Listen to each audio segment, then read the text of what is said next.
vamos falar sobre transgênicos, organismos geneticamente modificados, edição gênica, CRISPR. O que é isso tudo? Bem, Dr.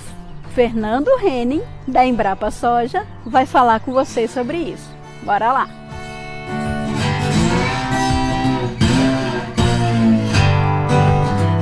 Chegando agora num ponto que é muito importante trazer do que é um transgênico, né? O que é um organismo geneticamente modificado? Será que é a mesma coisa? Será que não é? E por que eu trago esse slide, gente? Porque muita gente ainda confunde. E isso vai ser importante principalmente para a nova onda agora que vai chegar de produtos agrícolas. Por quê? Porque muitas vezes o que nós vamos ter não vão ser mais produtos transgênicos. Porque o que caracteriza um transgênico? É, por exemplo, uma soja que recebeu material genético, por exemplo, de uma bactéria, houve a inserção desse DNA da bactéria no DNA da soja, e essa soja cresceu e está expressando algo que é diferente, como, por exemplo, a soja que é tolerante ao glifosato, né? A gente sabe que houve a junção desse DNA ali da bactéria no genoma da soja e causou a tolerância ao herbicida glifosato. Mas por que é importante falar isso? Porque você colocou o DNA, então, um DNA de uma bactéria dentro do DNA da soja, ou seja, esse DNA de uma espécie doadora está fazendo parte do material genético da espécie receptora, que seria a soja. Então, por isso que a gente usa esse termo trans, tá? Porque tem esse DNA estranho ali dentro do DNA do organismo que a gente tem o foco ali para estudar. Mas de uma maneira geral, muitas vezes há um confundimento muito forte de transgênico com organismo geneticamente modificado. E organismos geneticamente modificados não são apenas aqueles transgênicos. Eles também são aqueles organismos que contêm genes que foram modificados, manipulados. A gente tem alguns exemplos hoje que já estão até no mercado agrícola também, que seria aquele arroz mutante que o pessoal fala, o Clearfield, né? Onde você não fez nada de transgenia, não fez nada de engenharia genética, você simplesmente selecionou a campo uma variedade que naturalmente apresentou a resistência a um herbicida, que houve uma mutação de poucos pares de bases em um gene que tornou essa soja tolerante a um herbicida. Esse arroz, ele não é um arroz transgênico, ele é um arroz mutante, que sofreu uma mutação natural que levou a essa expressão da resistência ao herbicida. Mas como que eu caracterizo ele? Ele é um organismo, sim, geneticamente modificado. Ele é um mutante, tá?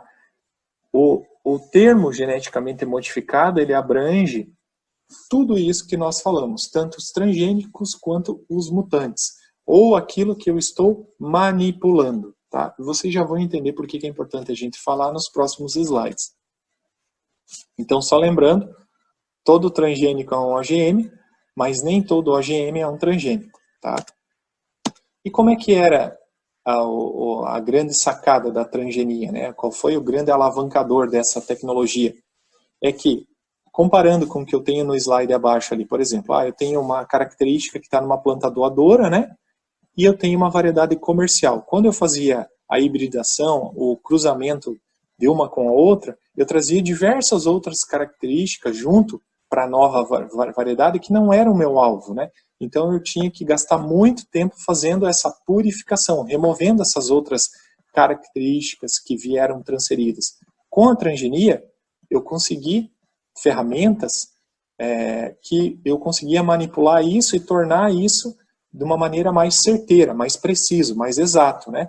Então, com isso, eu conseguia economizar tempo e dinheiro para conseguir lançar um novo material no mercado.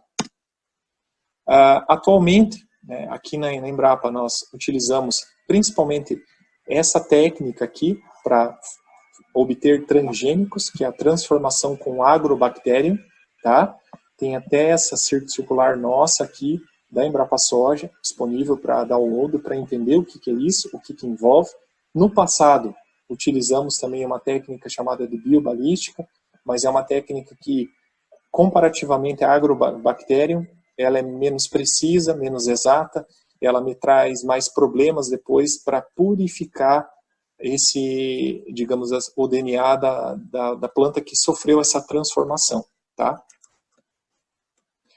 Em termos, assim, de números, eu peguei no CIB a questão de quanto que custa hoje você lançar um novo evento, um novo material, um novo evento transgênico no mercado. Na média, sai 136 milhões de dólares. Grande parte disso com desenvolvimento. Uma parte significativa também está aqui, ó, com testes regulatórios e registros, tá? E quase a mesma parte com a questão da descoberta. Por que trazer esse slide, gente? Então, voltando no que a gente falou lá no início. Então, o fato de eu ter um novo produto transgênico já quer dizer que eu possa lançar? Não, não é assim. Eu tenho que passar por diversas etapas, diversos testes, diversas regulações. Existem órgãos dentro das empresas que são voltados a isso, a toda essa fiscalização, a todo esse controle. Existe um órgão maior nacionalmente, que a gente já vai falar mais à frente, que é a CTNBio, que regula, que julga, que avalia todos esses processos, tá? Então não é assim tão fácil das empresas ficarem trabalhando com diferentes plataformas, diferentes eventos. Tudo isso é muito complexo e custa muito dinheiro e custa também muito gasto de tempo de todo mundo que está envolvido nesse processo, tá? Então, só lembrando, aqui é o site da Comissão Técnica Nacional de Biossegurança, CTNBio. Acessem, é de acesso público e restrito. Está lá, tem todos os processos, tem as atas das reuniões, está lá quem faz parte da CTNBio, que são especialistas com diferentes especialidades na parte vegetal, animal. E é muito interessante a gente participar das reuniões, porque a gente consegue ver o quão detalhado e o quão as pessoas que estão lá se dedicam e o quão elas são cuidadosas antes de haver a liberação de qualquer novo transgênico para o mercado. Tá? Aqui só um panorama geral de quais são as plantas, né, que têm eventos geneticamente modificados aprovados no Brasil.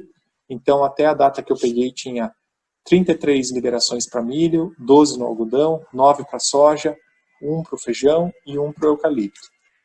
Além disso, nós também temos toda a parte de vacinas, né, tinham 20, leveduras 6 e o mosquito, né, o Aedes, que surgiu ali quando a gente teve aquele boom do dengue aí no Brasil e que de uma maneira muito eficiente ajudou na redução aí dos casos em algumas cidades e regiões do nosso Brasil. Tá? Por que falar de tudo isso, gente? Porque agora a gente vai entrar na parte nova do que está chegando de novo aí, que são as técnicas de edição de genoma, aonde eu não vou ter um transgene, tá? Eu não vou ter um transgênico, porque eu vou estar manipulando o DNA daquela minha espécie-alvo e, via essa manipulação, causando essas diferenças que podem ter uma potencial aplicação agrícola, tá bem? A técnica hoje mais famosa, que vocês podem até pesquisar para ver, tem diversos vídeos, diversos materiais muito bons no YouTube e em diversos outros locais de pesquisa na internet, é a CRISPR, tá? Ela foi uma técnica descoberta em bactéria, como se fosse um mecanismo de defesa natural ao ataque de vírus dentro de células bacterianas, e via essa descoberta desse mecanismo, houve todo um processo para que se pudesse adaptar isso, para que eu consiga manipular de maneira ordenada, direcionada, o material genético, por exemplo, de uma planta como a soja. Tá?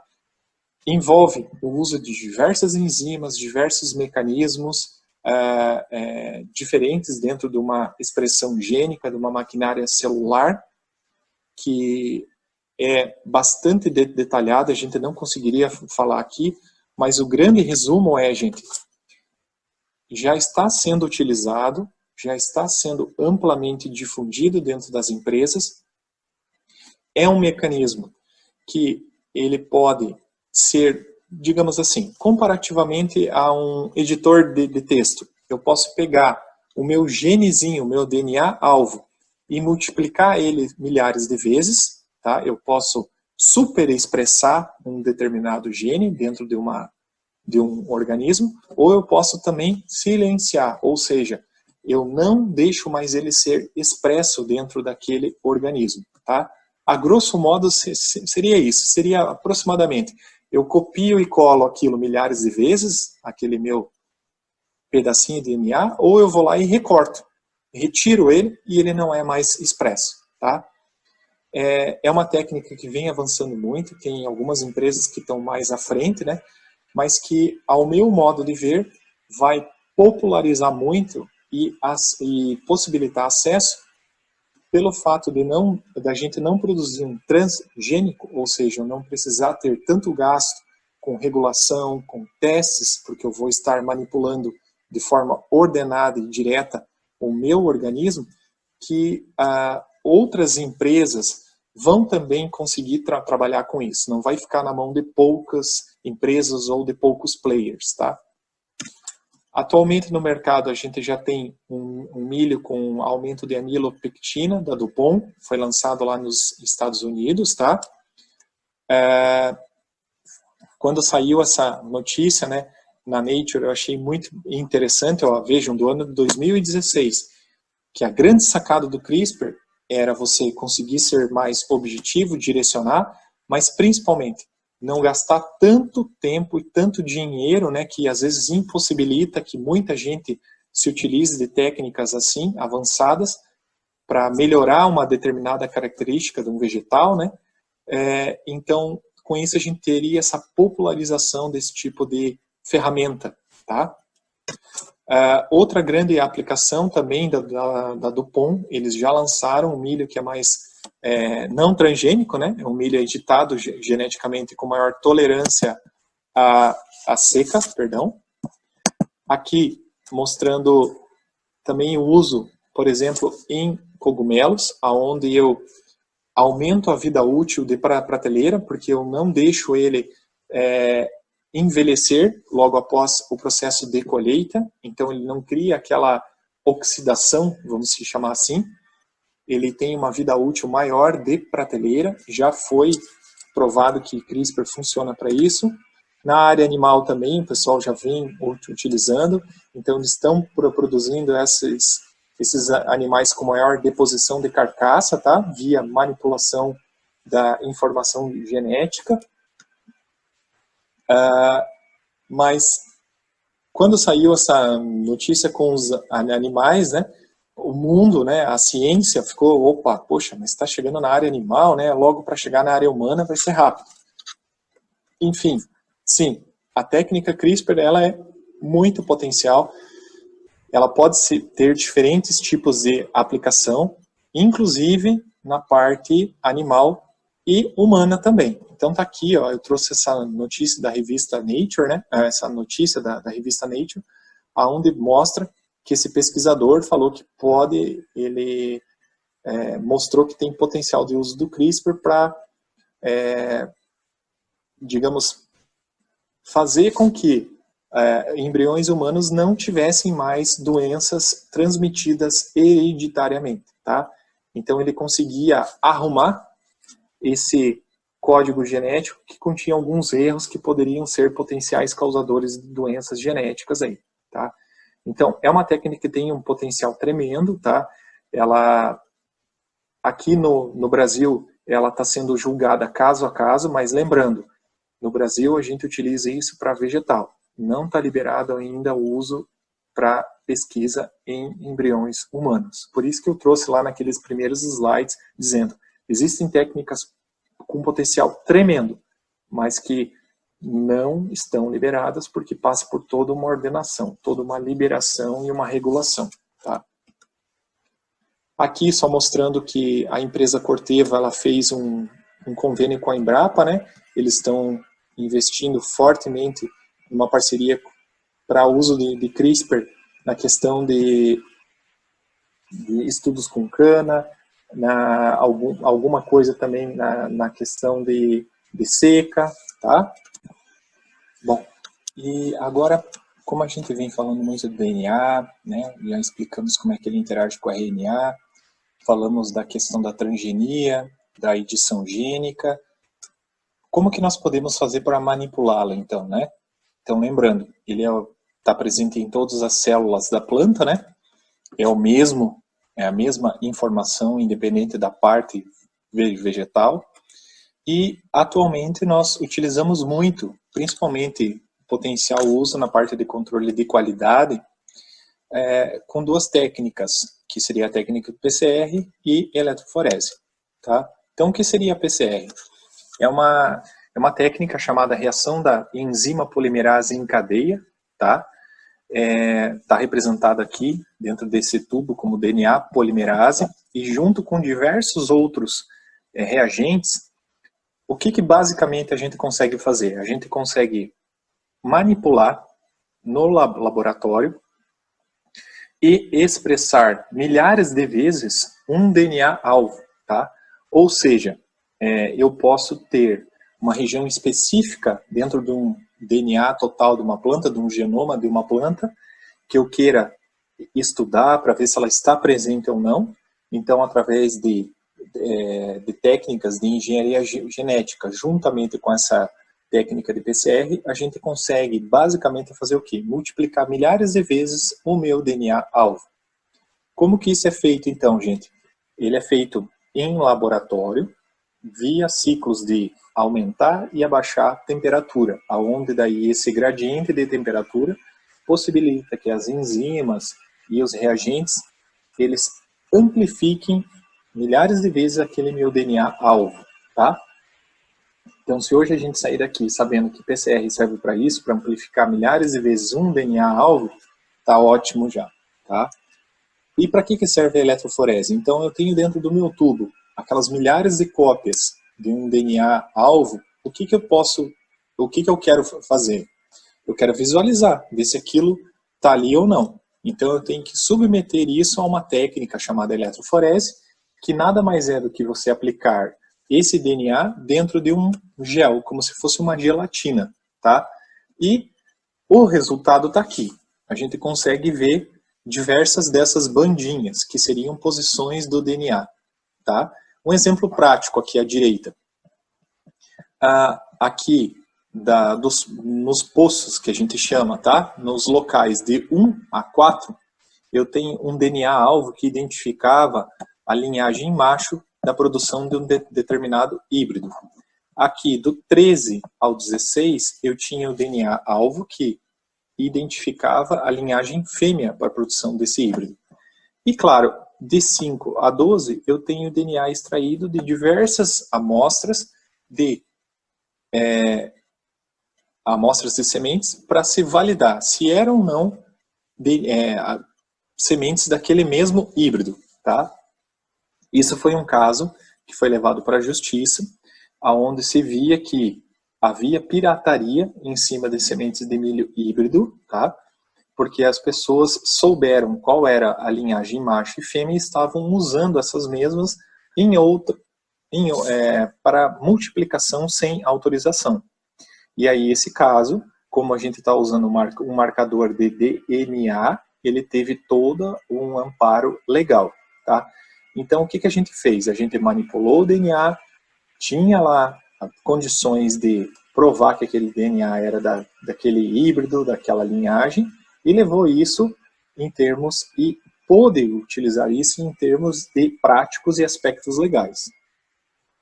Hoje, existem diversos sistemas, tá, para visualizar o fruto da PCR, tanto em gel quanto também em visualização gráfica, por cores, tá? Existem diversos tipos de sistema, tá? O importante precisamos saber que PCR e eletroforese, eles não são